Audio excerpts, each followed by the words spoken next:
The US dollar will, in the next 10 years, lose 75% of its absolute purchasing power. If you believe that the gold price for the balance of this bull market goes up 300%, it would not be out of line to speculate that the silver price could go up 600%. I actually believe that silver is a de facto monetary metal. I very much believe over the next 10 years that silver, at least for private transactions, will become both a medium of exchange and a store of value.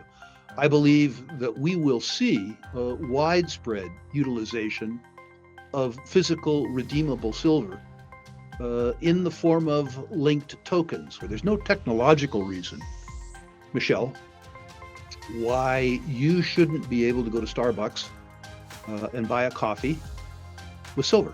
Rick, right now, where are you seeing the most compelling opportunities in the commodities or resource space, being the legendary speculator that you are? This is The Real Story with Michelle Makori. Hello, thank you for joining us. I'm Michelle Makori, and this is The Real Story, where we go beyond the headlines, beneath the surface, and behind the curtain to show you what is really happening with money, markets, and power. The US economy is flashing mixed signals. Inflation is easing, at least officially. September's CPI coming in at 3%, slightly softer than expected. But the cost of living is not. Food, energy, and shelter remain painfully expensive for most Americans. But at the same time, the US stock market just hit new all-time highs, with 2 interest rate cuts by the Fed being priced in this year. The Dow just crossed 47,000 and the S&P 500 topped 6,800 for the first time in history. But beneath the surface, the foundation looks shaky. America's national debt has now blown past $38 trillion. The US government shutdown will extend into next week, and interest costs alone are running over $1.2 trillion a year, which is more than the annual defense budget. Credit rating agencies have now sounded the alarm, warning that if the US dollar were not the world's reserve currency, our credit rating would already be far lower. Meanwhile, despite a small retraction, gold and silver remain among the best performing assets this year. So, where are we really headed? To break it all down, we are joined by one of the most respected voices in natural resource investing, Rick Rule. Rick Rule is the president and CEO of Rule Investment Media. He's also the co-founder of Battle Bank. And for 5 decades, Rick has financed and analyzed resource projects on 6 continents across oil and gas, uranium, gold, silver, rare earths, and strategic metals. Rick built Sprott US Holdings into a global precious metals powerhouse and is regarded one of the top speculators in the natural resource space. Rick, thank you for joining us. Great to have you. Michelle, a pleasure to be back with you. Thank you for having me on. Well, Rick, we have a lot to cover. Of course, as a top speculator, we want to get your thoughts on the best opportunities in the resource space, as well as your insights on gold and silver. But I want to start off with an overview, with a big picture. As I mentioned, markets are at new record highs. Investors are betting that the Fed will cut rates next week and then again in December. The Fed has to cut to service the debt. It's stuck between a rock and a hard place here. And that's because the US national debt just crossed that $38 trillion milestone. Interest payments on the debt are now the 3rd largest line item in the federal budget, surpassing defense. And Moody's recently joined Fitch and S&P in downgrading US credit, warning that the fiscal path is just unsustainable. And globally, debt has also exploded to $337 trillion. That is nearly 324% of world GDP. But we had gold and silver still doing well. We had a minor retractment, but still doing well. Big picture, gold up around 57% year to date, silver up 66% year to date. So let's zoom out. Give us the big picture here. What is your 10,000-foot macro overview?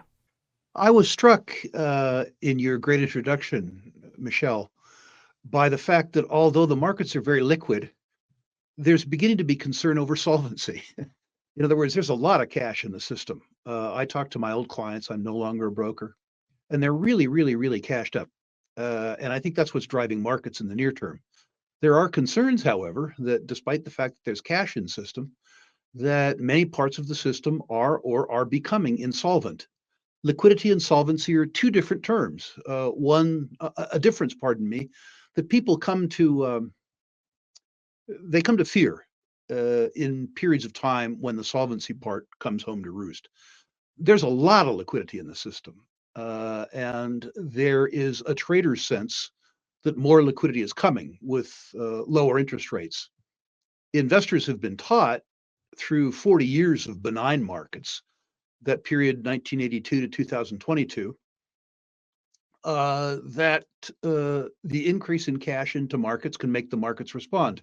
And it works, I suspect, until it doesn't. By the way, Michelle, I have no comments on valuations in the broad market. I follow natural resources and financial services Mhm. companies. So I can't tell you whether, as an example, consumer durables or technology are undervalued and overvalued. I don't want to talk about the S&P 500, but I do want to address the fact that some of the near-term market moves have, I think, a lot more to do with liquidity than they Right. do solvency. Well, and of course, liquidity paints a broader picture of where we are at large, and all of these factors are playing into what we're seeing in the precious metals market, something that you are indeed very much an expert in. So we'll have you weigh in on that, especially in the context of that landmark $38 trillion milestone that we've just crossed in terms of US debt. Look, it's been a very interesting time in the markets, Rick. We had 9 straight weeks of gains for gold, a very rare streak there. Prices surged more than $1,000, up over 30% in just 9 weeks, briefly touching almost $4,400 an ounce. The pullbacks have been just as wild. We had spot gold dropping as much as 5.5% in one session, the sharpest fall since August 2020. Futures had their steepest one-day drop in over a decade. It's been a very choppy market. Silver has been even more dramatic. It hit a new record above $54 an ounce. It was up nearly 80% year to date. And then we had that tumble in one single day of 8%. So you're someone that has seen many precious metals cycles and markets. What's your read on this one? What's your read on this volatility? Michelle, give me choppy if it means up 60 and then down 6. I'm all for that kind of choppy. When people tell me, oh my God, the quote's off 5% or 6%, I have to say, compared to what? The market in the course of 2 years is up 100%. Give me 100 and take away 6. I Sure. can live with that at any point in time. I believe, for reasons that I hope we discuss later in the interview, that gold prices go over the course of a decade much higher from here, not merely higher from here. But people who hope to play that game, if that's what it is, need to understand that the market will be, first of all, volatile, but will also be, within a secular bull market, cyclical. I remember very well, Michelle, the decade of the 1970s, when the gold price went from $35 an ounce to a high of $850 an ounce, a 30-fold bull market. In the middle of that amazing move, 1975, the gold price fell by half. The quote slipped from about $200, pardon me, to about $100. A whole bunch of people who had been gold faithful at 200 lost the faith at 100. They got shaken out just in time to miss a move from 100 to 850. The point of all this is that, for reasons we'll discuss later, I think the gold price is going higher, but it will not be a smooth ride higher. They never are. Well, Rick, people like to point out the gold market and how it behaved in the 1970s and then how it tanked in the 1980s. But they tend to forget that there was one very important factor there, and that was Paul Volcker hiking rates by Correct. 20%. Correct. That's not the environment we're having right now. So may as well get into where you see gold going and why you see it going that much higher. And you made a great point. The gold price is really all about real interest rates, I think. By real interest rates, I mean the difference between the yield on the US 10-year Treasury, the world's benchmark saving instrument, and the deterioration in the purchasing power of the US dollar. I want to begin, and I think you agree with me in this, Michelle. I've listened to your work, that the CPI is not an accurate measure of the deterioration of the purchasing power of the US dollar. Hmm. Anybody who buys stuff can look at the price of consumer goods in the period, say 2020 to 2025, and they know that we aren't suffering from 2.5% inflation. As you point out, it was Paul Volcker allowing interest rates to go up to 18 or 19% that broke the back of the gold rally because it made other savings and investment products more attractive than gold. I don't see that in the near term. So now, after that soliloquy, let me answer your question. Polite thing to do. I believe that very similarly to the decade of the 70s, the US dollar will, in the next 10 years, lose 75% of its absolute purchasing power. I believe we'll do that because of on balance sheet and off balance sheet deficits in the US government, relative both to gross government income, but also relative to the size of the GDP. I don't think that we have the political will to have a default in terms of off balance sheet obligations. So I think we'll have a stealth default, a default where we inflate away the net present value of the obligations. I believe further, Michelle, that the decline in the real purchasing power of the US dollar, the absolute decline in the purchasing power of the US dollar, will generate a nominal, which is to say US dollar gold quote, that mirrors the decline in purchasing power. So a 10-year long threefold increase in the gold price, or even a full fourfold increase in the gold price, is something that a reasonable statistician could imagine with a 75% decline in the purchasing power of the US dollar. All right, let's unpack this. So, fourfold, at the very least, 16,000, if we're being modest and calling 4,000 a sort of support level. Yeah, is If, what you're saying. if I was modest, I would say threefold, which is $12,000. But why quibble? Uh, Why quibble indeed? In a 10-year timeline? yep. I think that's very modest, actually, considering some of the other factors at play here. But it's interesting, Rick, you said that the dollar will lose 75% of its absolute purchasing power. What do you mean by that? Because since the Federal Reserve was created in 1913, the US dollar has lost roughly 97% of its purchasing power already. So, Right. to put that in perspective for our viewers, what $1 bought in 1913 now costs over $30 now. That's the cumulative effect of inflation, monetary manipulation, monetary debasement. So we're already at give or take 97, 98% loss of purchasing power. So when you say 75%, put that into relation with that 97%. What do you mean by absolute purchasing power? By absolute purchasing power, I mean the US dollar versus itself, rather than the Canadian dollar, the Swiss franc, or the euros. I think that the US will hold its own against other currencies in relative purchasing power. My friend Doug Casey says the US dollar is the worst currency in the world, with the sole exception of all of the others. And so, well, diversifying out of the dollar into other currencies, I don't think gives people the absolute protection or even the relative protection that maintaining savings in gold would generate. And I absolutely concur with your previous remark, which is to say, since the establishment of the Federal Reserve, the US dollar has lost 97% of its purchasing power. That means there's 3 to go, a little bit at a time. We had a dramatic downshift in the purchasing power of the US dollar in the period 1970 to 1980, a recovery, a percentage recovery, at least in the early part of the decade of the 1980s. And I think that we're headed back into a period where the downward trajectory in the real purchasing power of the US dollar gains momentum. Okay, so whatever a dollar buys you now is gonna buy you what, 25 cents worth? Is that what you're saying? Correct. That's exactly correct. You take an old codger like me, Michelle, somebody who's getting paid, I don't know what they give me, 4,000 a month or something in Social Security. They're going to give me that I 4,000. think you have other sources of income, thankfully, but yes, but from Social Security, yes, okay. The point of all that is that I'll still get my $4,000 or whatever it is that they give me, but it'll buy what is today $1,000 worth of goods and services. Hmm.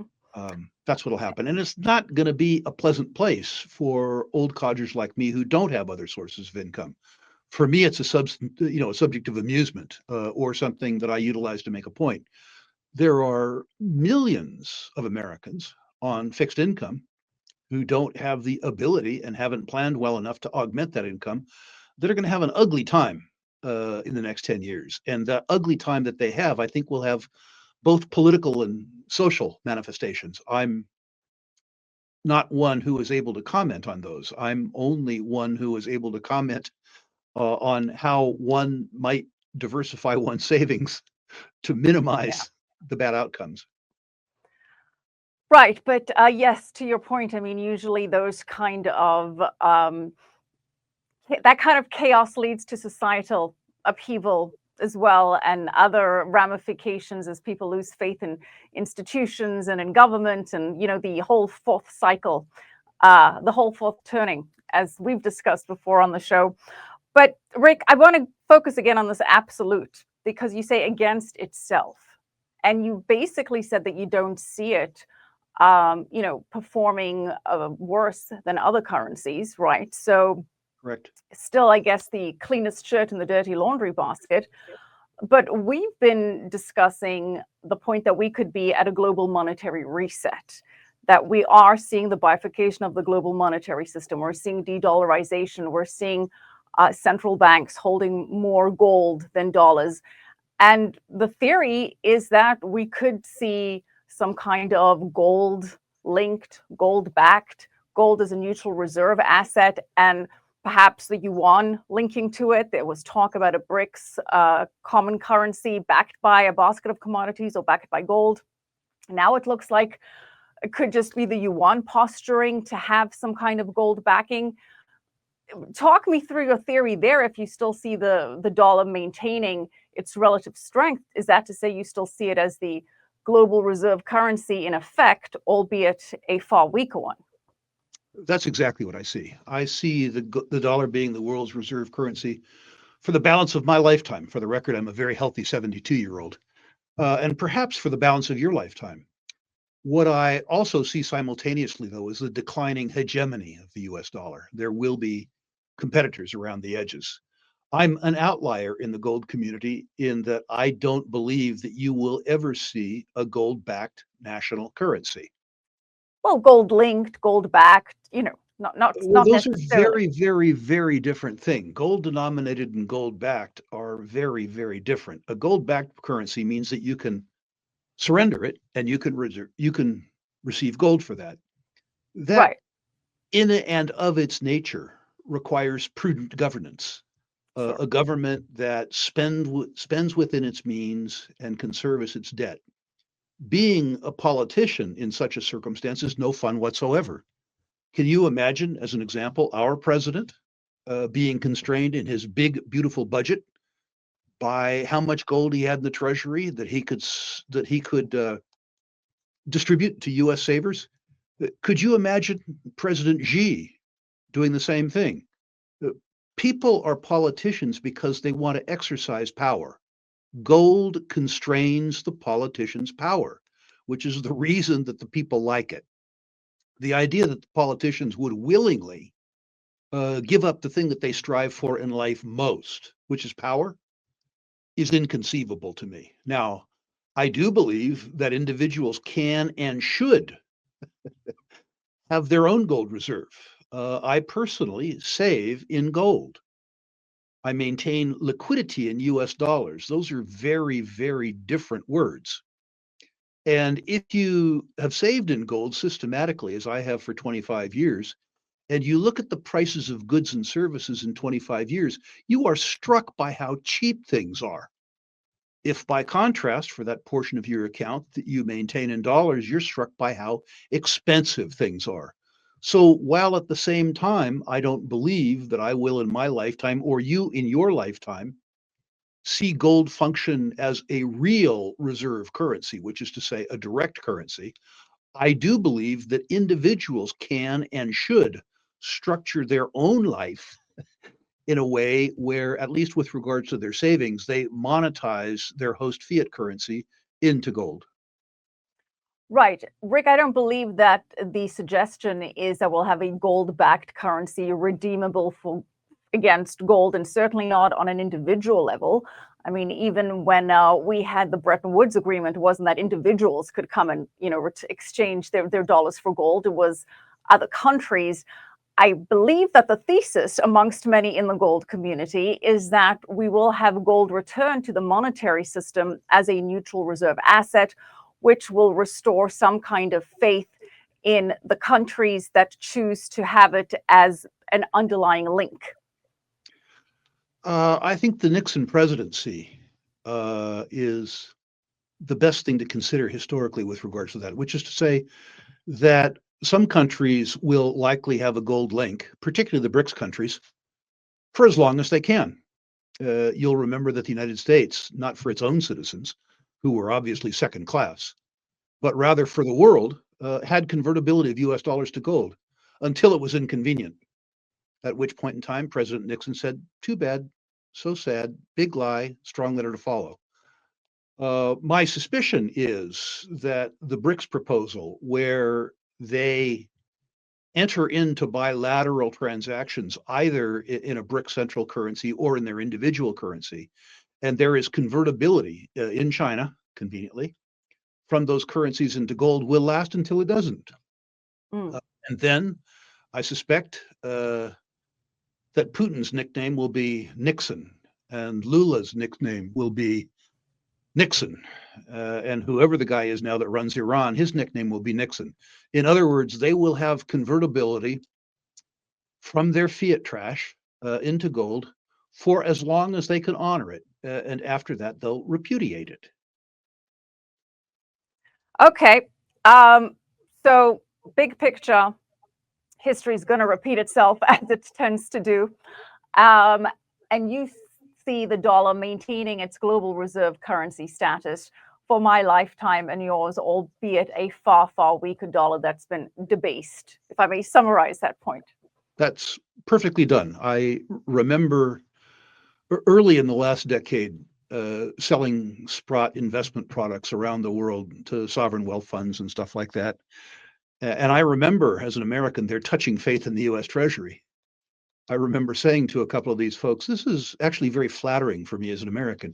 You send us all kinds of cool stuff, ships and cars and computers, and we send you back promises painted on pieces of paper. That's a hell of a trade from my point of view. Well, let's talk about promises on pieces of paper, and I want to bring it. I want to bring it to the near term, sure. and your expertise in terms of speculation and what we're seeing in the markets right now. We'll leave the 10-year outlook macro picture where it is for right now.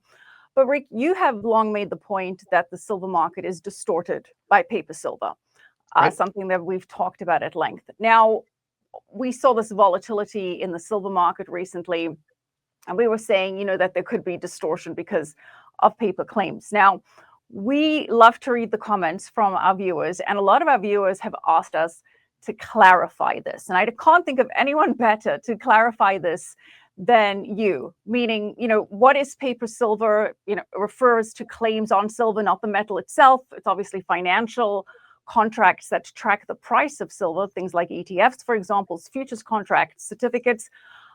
These are promises, to your point, of representations of silver, not the metal itself.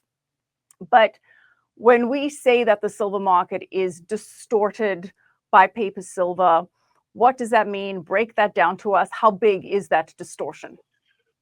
Let's not worry for a second about the exchange traded derivatives. The ETFs, the Sprott physical products, because I think those are accounted for in the silver market.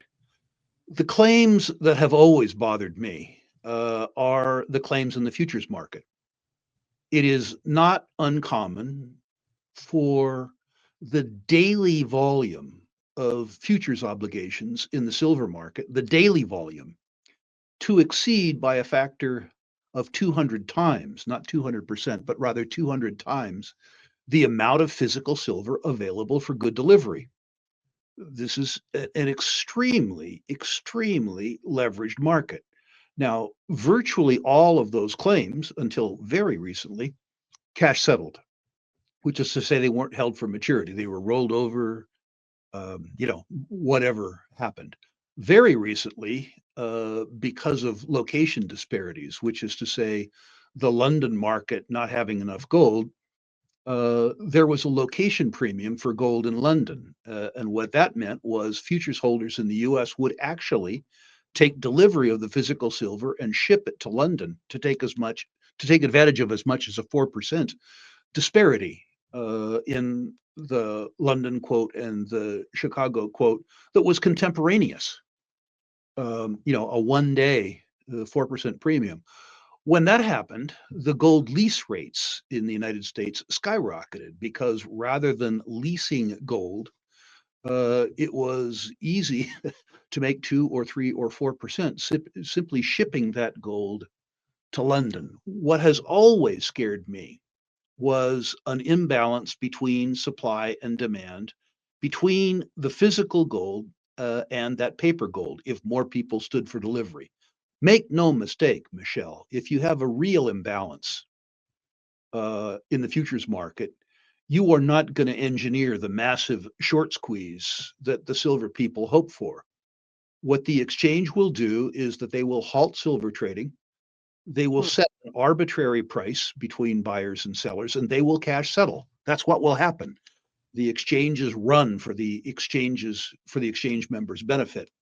That notwithstanding, that sort of market turmoil, what is likely to be the agreed upon cash settlement price, were that shortage to occur, I think would likely be dramatically higher in the circumstance that we see today than the price is today.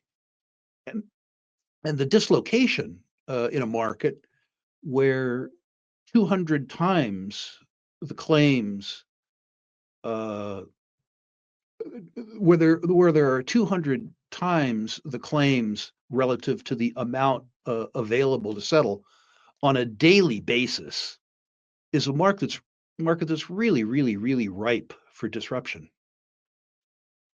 When you say 200 times, you're saying is that like a 200 to 1 ratio? Yes. Now, that doesn't happen every day, but there are days when if you look at the physical silver available uh, in North American futures markets on the COMEX as an example, good delivery silver in system available for the settlement of the claims, it is not unheard of to have 200 times that amount of silver traded in contracts on a daily basis. Now, the huge majority of those things cash settle. They aren't Mhm. presented for delivery.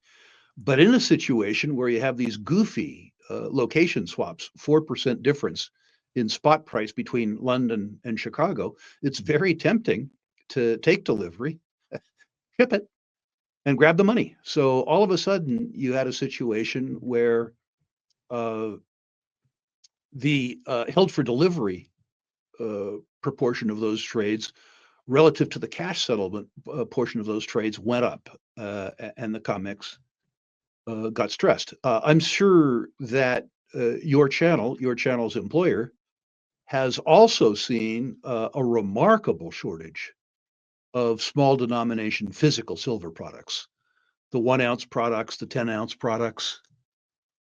We've noticed at Sprott that there is no shortage of silver available to us in good delivery in wholesale quantities. In other words, the bullion banks have been able to supply Sprott with the physical silver that they need. But the dealers have had a very difficult time keeping retail denominations in stock. They've also had a very difficult time hedging their silver inventories and leasing silver inventories to make available inventory to their clients on a short-term basis. There's been a dramatic turmoil in the silver market. Your own sponsor being one of the few that seems to have been able to stick handle their way through this crisis in good order and service their clients. All right, so a difference between a retail supply of silver and wholesale supply of silver. Rick, how does this ratio of 200 to 1 in the precious metals market, and I guess silver in particular, how does that compare to other assets? I've never understood it, first of all. The idea that the price of a substance should be dependent on its relative abundance or scarcity in the Earth's surface doesn't make any sense to me. It's a good way to generate commissions or sell newsletters, but that ratio doesn't go to utility.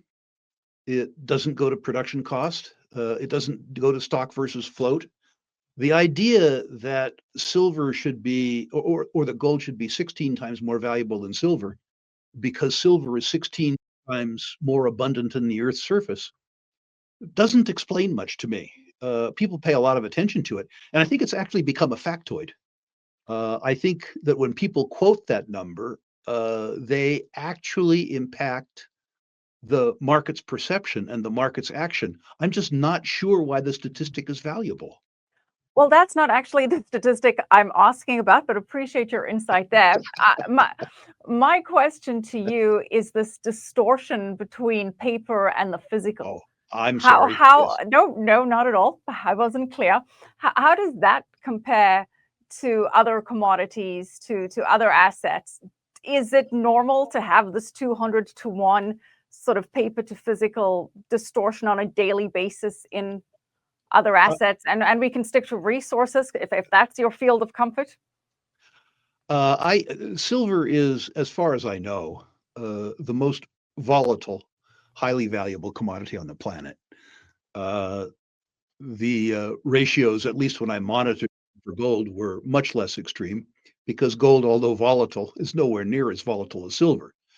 And the time premiums and the volatility premiums in futures markets for other materials seems to be nowhere near as extreme as it is in the silver market. There was also, I think, for 40 years probably, an institutional bias that the silver price was declining, while there was a popular bias that the silver price was increasing. So you had a natural war between buyers and sellers on the COMEX. I think that the institutional bias is much less likely to be short now than it used to be. And perhaps as a consequence of that, the volatility will die down. But in direct answer to the question, I don't know of any other commodity in the planet that had the mismatch between the claims volume, which is to say the futures volume, and the amount available for good delivery. So, Rick, it begs the question, can we have an honest silver market? Is the silver market then always subject to manipulation if it's not a true market structure? And if it is always subject to manipulation, why invest in it in the first place? Well, the manipulators can only go so long. It is alleged that in my youth, I constructed several short squeezes.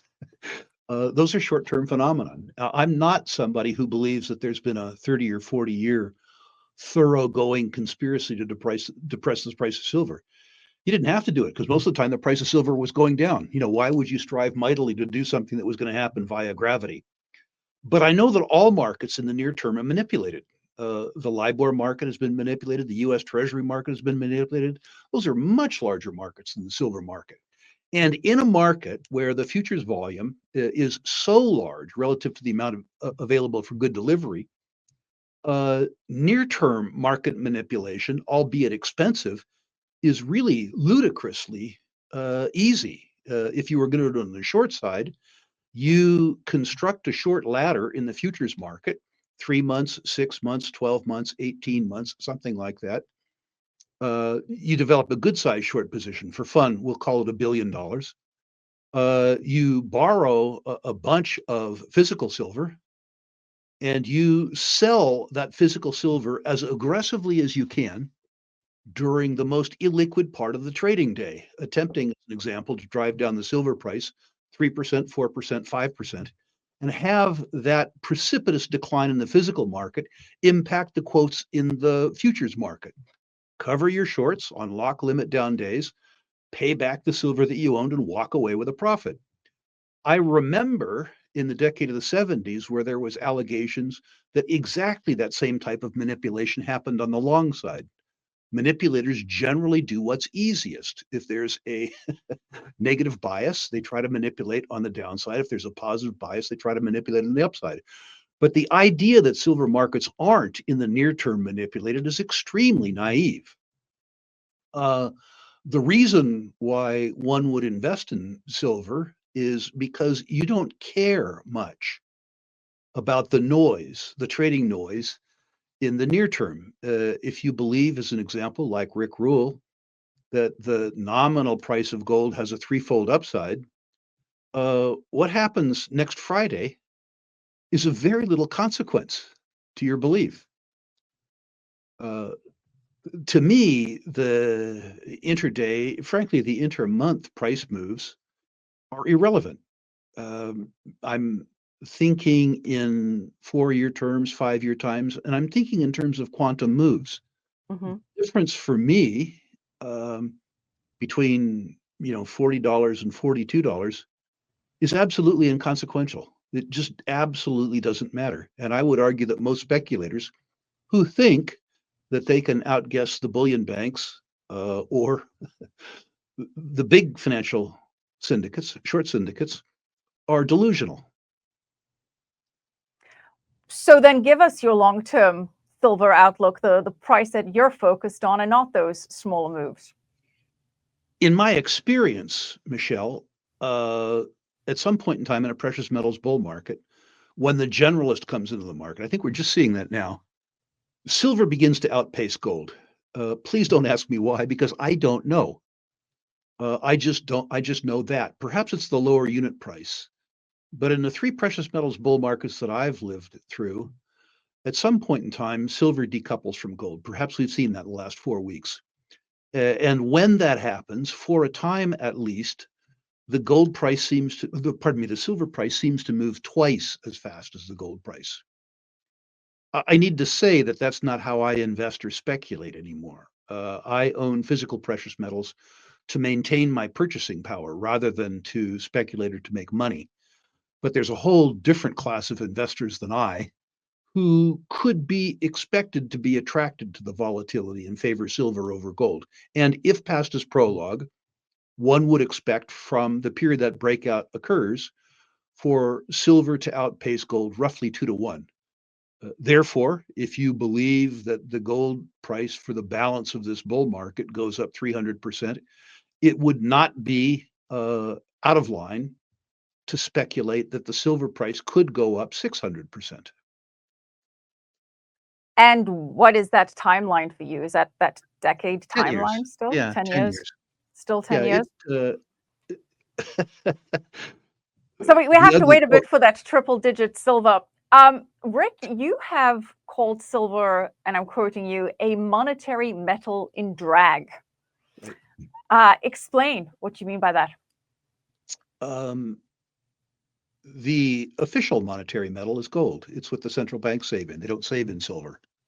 And traditionally, hard money aficionados, those people who own gold for the same reason I do to maintain their purchasing power, haven't paid attention to silver. But in some parts of the world, South Asia in particular, Bangladesh, India, Pakistan, Sri Lanka, silver is in fact a monetary metal. It's a form of savings that's simultaneously a medium of exchange. Silver is often viewed, particularly in bear markets, as an industrial metal. The truth is that in that circumstance, the high silver price decreases the industrial utilization of silver. I actually believe that silver is a de facto monetary metal, but it masquerades partially because it's only regarded as a monetary metal in South Asia and to a lesser extent in the Middle East, not universally. And also because in Western financial markets, it's viewed as much as an industrial material as it is a precious metal. I very much believe it's a precious metal, and I very much believe over the next 10 years that silver, at least for private transactions, will allow silver to become both a medium of exchange and a store of value. I believe that we will see widespread utilization of physical redeemable silver in the form of linked tokens, which is to say that silver increasingly, I think, will trade online. And when that happens, when you can use your phone to buy a cup of coffee at Starbucks in fractions of a gram of silver, silver will become at once a store of value and a medium of exchange. And I think that'll happen easily in the next 10 years. Wow. Okay. A lot to unpack there. Before we get to tokenized silver, though, if it is a monetary metal, then do you see central banks buying silver? Probably when it's too late. Yeah. I mean, you've started to see some inklings of central bank interest in silver, as Hmm. example, the Russian central bank. I don't And think that, Saudi Arabia bought, yeah, well, SLV, not the right one to buy, but they did make a handsome investment in the ETF SLV, which I suppose is large enough for them to demand delivery. But yeah, but back to central banks. I mean, do you see that as a next asset that they start to diversify into? I don't think they're that smart. I really don't. That's an ugly thing to say, but I don't think they're that smart. I think that for central banks, gold will be of much more interest, if for no other reason than gold is cheap to store. It doesn't take much space. Hmm. I remember visiting the Sprott physical gold holdings in Ottawa and being distressed over what a small pile what was then $3 billion worth of gold was. It was really disheartening for me. And then to cheer me up, they took me to the Sprott silver room.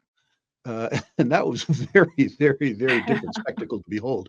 And I think if you're a central bank, the idea that if you have to store it and ship it and stuff like that, gold is just a much more efficient store of value than silver. Okay, so let's talk about it as a unit of exchange, as a currency. So you're forecasting silver being tokenized and actually used on daily interactions in, in what part of the world in exchange for what goods? Break that Ev- down for us some more. Everywhere, everywhere. I mean, there's lots of merchants in the world now that will accept Bitcoin. Sure. And I think that you will have the ability, if the government doesn't get in its way, that's a big if, in 5 years or 6 years, to be able to go into Starbucks and buy a cup of coffee if you want, in US dollars, in Ethereum, in Bitcoin, in gold, in silver. It wouldn't surprise me to see them tokenize the S&P 500.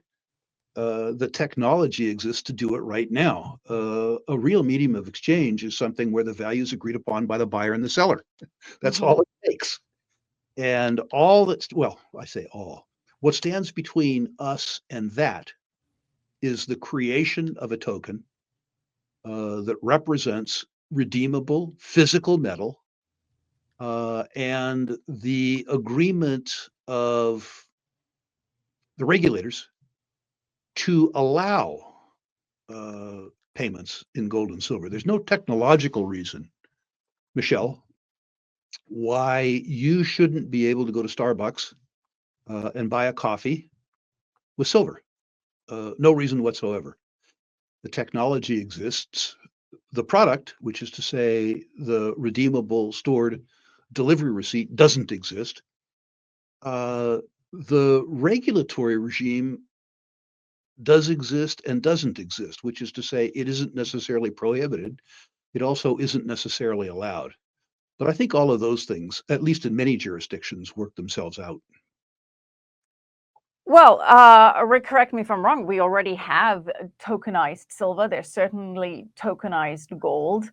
There are companies like Glint where you hold gold and silver against a debit card, and you can use that debit card for purchases against the gold and silver that you have stored in a vault. So there are ways to use it. And Yep. of course, we know that gold and silver is legal tender according to the US Constitution and has been seen as legal tender again. There's a resurgence of it. It has been recognized in Florida as legal tender. And as for the tokenization trend, I mean, Larry Fink of BlackRock, he's planning on tokenizing everything. Whether that's a Right. good thing or a bad thing, it's a whole other conversation. It kind of links to the World Economic Forum agenda of you will own nothing and be happy when you just have representations of things. That's a whole other philosophical conversation. But why would people want to spend in silver? Does that to say that they won't see it appreciate? Because that's sort of one of the things, challenges, if you will, with Bitcoin being a unit of exchange, is that there's reluctance to spend it because of the potential of appreciation. So why would people willingly want to spend, their silver? I think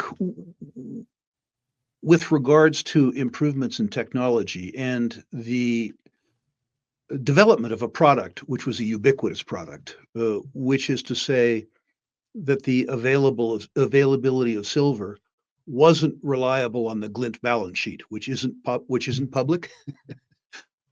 If you had a product that was backed by the London bullion market, COMEX, the World Gold Council, and a storage facility, say the Royal Canadian Mint, where you knew that if you aggregated enough silver in your account that you could present it and receive silver, I think there's enough people in the world who would like to save and exist in a variety of materials, including silver. One of those guys is Rick Rule, so that he or she could spend US dollars if that felt appropriate, save in US dollars if that was appropriate, save and spend in gold, or save and spend in silver.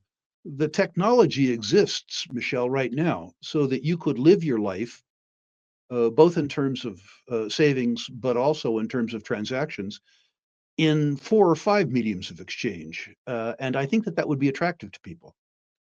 And I think, by the way, it's coming quickly. Well, how quickly? I suspect that you'll see a World Gold Council product on the gold side with pretty broad industry support within 2 years of today. Well, there are a lot of, as I say, already existing tokenized silver on the blockchain, several, in fact. It comes down to auditing.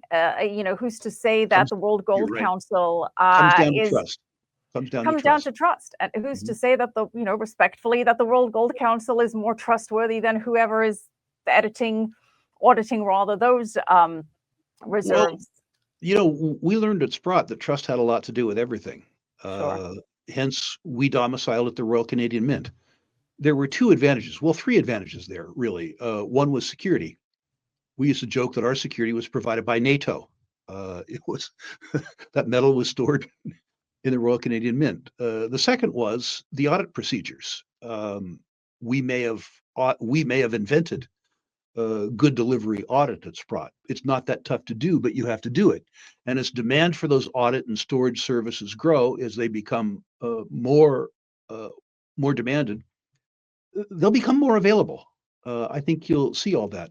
The third part of trust will have to do with the balance sheet. At Sprott, we had a big advantage as fiduciaries relative to private fiduciaries, because serious investors could look at Sprott's quarterly and annual reports, and they could see that the fiduciary, if you will, the institution that guaranteed the availability of goods of gold and silver, was both solvent and liquid. With a lot of the offerings online now, the balance sheet and the income statement of the guarantor are not matters of public record, and the internal audits are on a quarterly basis rather than on a daily basis, which is what they would need to be in order for you to have a coin that was simultaneously a store of value and a medium of exchange. All of that is easily solvable.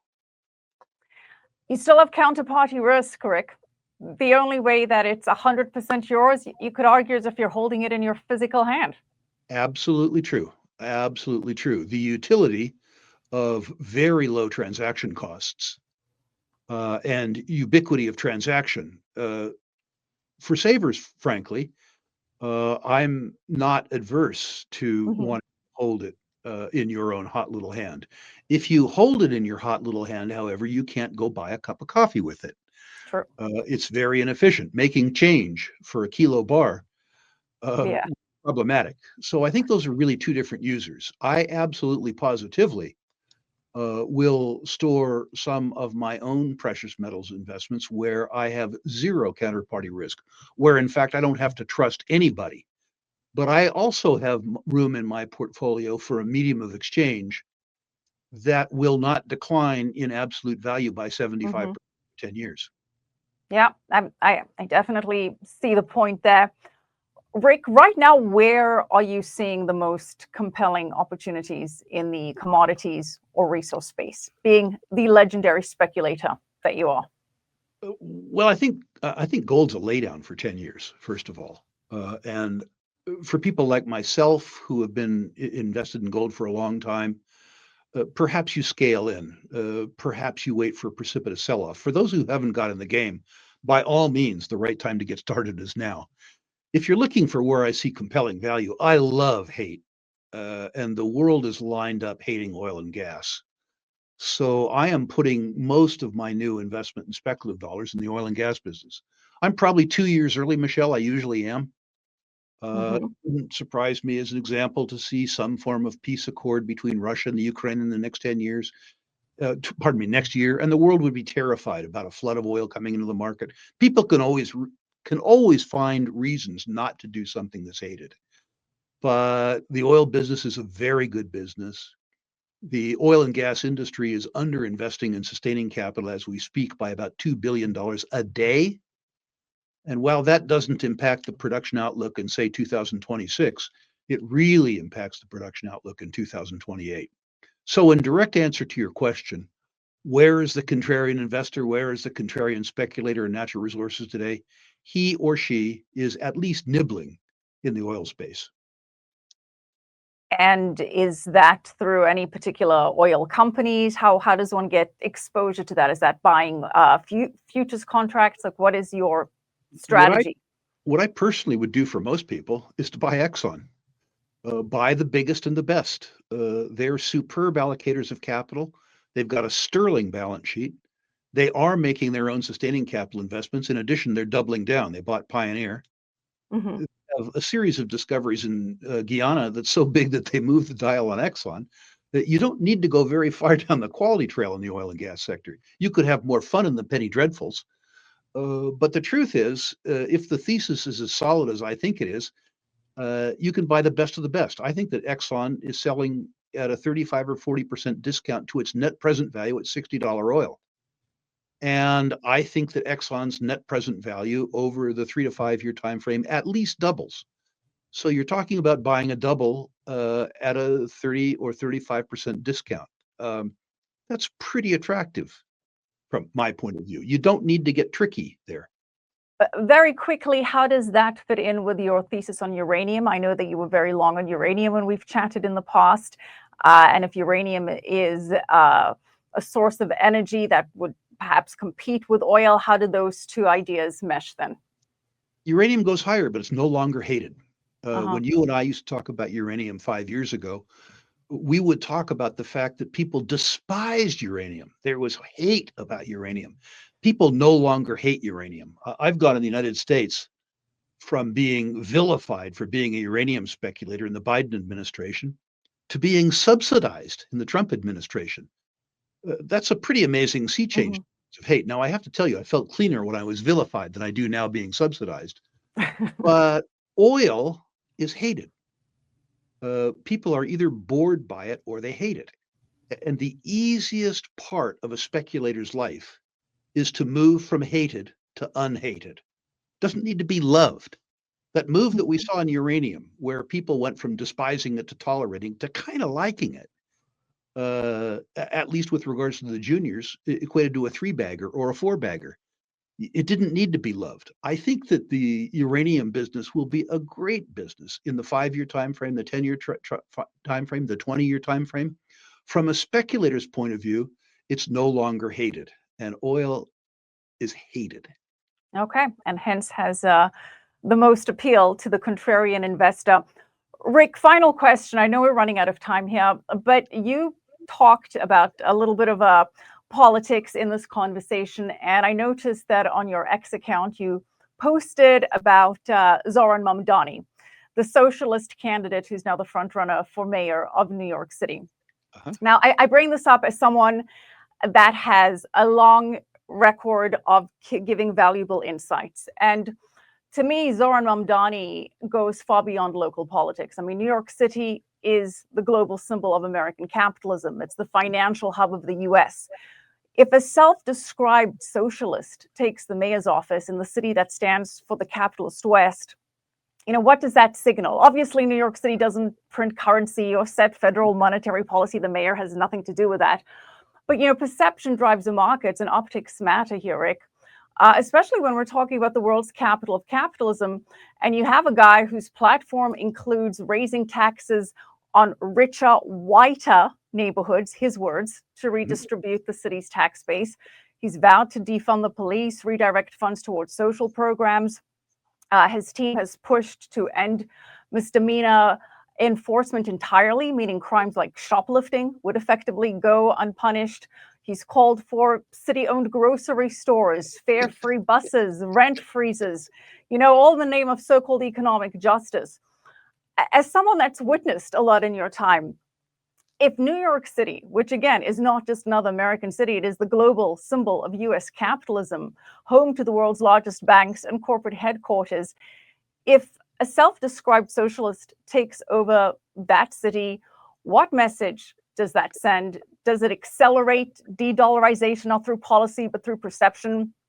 Does it signal that the US is beginning to lose faith in its own economic model? What's your perspective on that? There's a sad dichotomy in the United States between people who can think and those who feel. And those who feel are going to vote for this moron. I think he's helpful in the sense that he calls the question. H.L. Mencken once said that the voters usually get what they want, often good and hard. And the circumstance that you described is the circumstance that confronts New York. If I were a real estate salesman in Miami, I would make a campaign contribution to the man. I think that he will accelerate the flight out of New York by the New York rate base. And I think it'll be useful. I mean, we've seen those policies in places like San Francisco and Seattle. But we haven't seen those policies in a place that matters to the extent that New York does. And I'm highly confident that the trajectory of New York will come to resemble the trajectory that we've seen in cities like Austin and Seattle and Portland and San Francisco, tragically. So what does that mean in the bigger picture? Does that have any kind of signaling I think it's towards helpful the in the bigger dollar, picture. towards towards the capitalist dream? Go on. I think it's helpful. I think we'll have a real world example of how idiotic socialism is.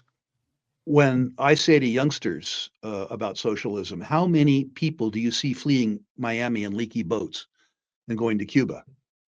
It doesn't matter to them because Cuba doesn't matter to them.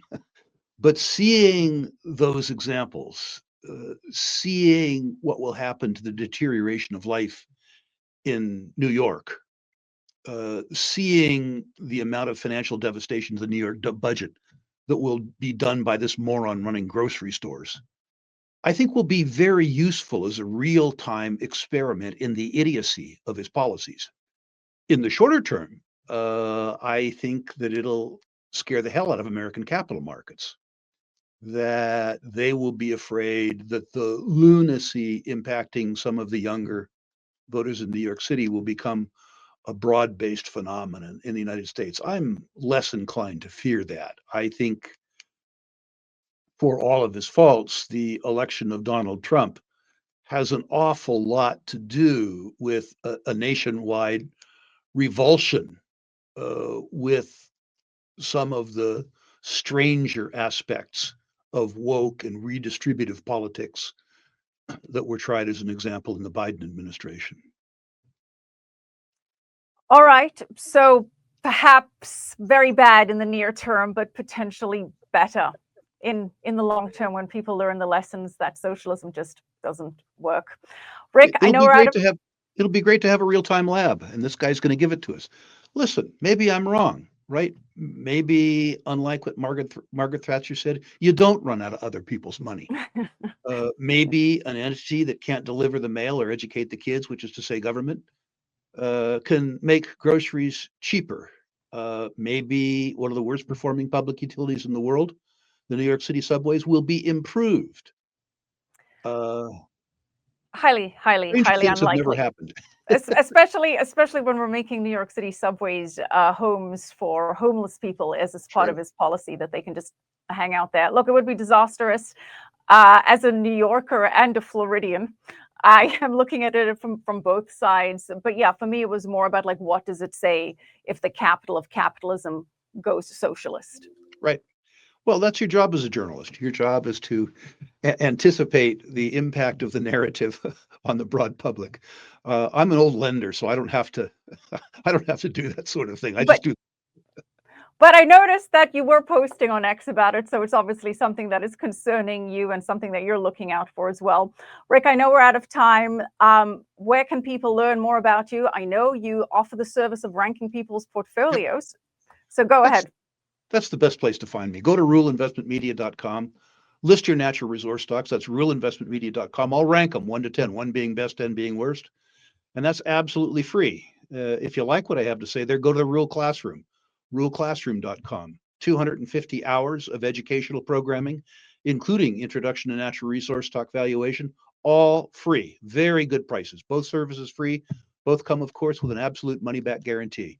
Very Ruleinvestmentmedia.com, ruleclassroom.com. If you're unhappy with your current bank, by the way, I think that's everybody listening to this, check out Battle Bank, battling for better banking, including yours, battlebank.com. okay. Next time we're going to get into Battle Bank.